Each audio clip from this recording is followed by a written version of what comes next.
Lapit na pong matapos, idol. Ito na, idol, oh.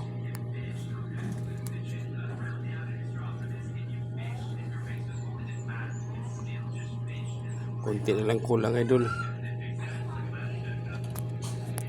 Dito ko ilagay ang kapasitor, idol, dito. Tapos takpan to sa idol, takpan.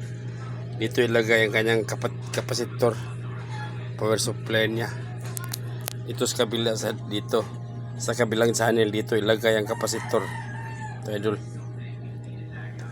Ito ang kanyang output, idol, papunta sa emitter. Sa emitter to, idol. Ang itong black, idol, ito ang positive. Sa positive, idol, wala nang ibang wire, idol. Ito lang black ang nilagay ko kasi sa output na lang naman ito nakakabit. Ito ang papunta ng positive. Ito ang kanyang white and yellow, white and green sa kanyang emitter. Sa emitter, idol. Yung yellow, idol, yan ang sa speaker niya. Parallel yan sa emitter. Ito, idol, ito ang kanyang secondary power supply, idol. 12 volts. Ito ang 12 volts, idol. Primary, idol. At ang kanyang AC line, idol.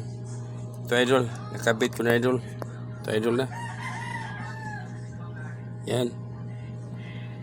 Yan ang kanyang AC line. Ito,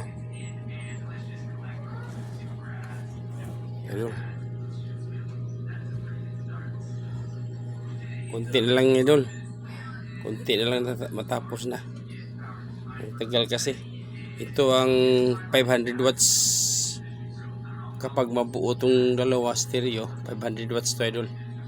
Ito. Kanyang supply, idol, ay 12 amperes.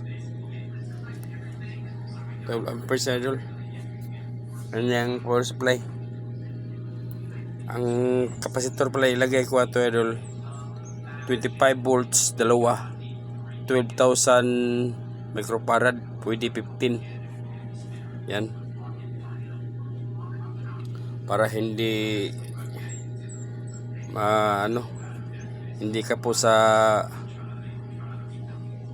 rangkada, malakas ang kanyang current. 12 volts out, palakasin ng current, idol, para bumayo bigla, idol.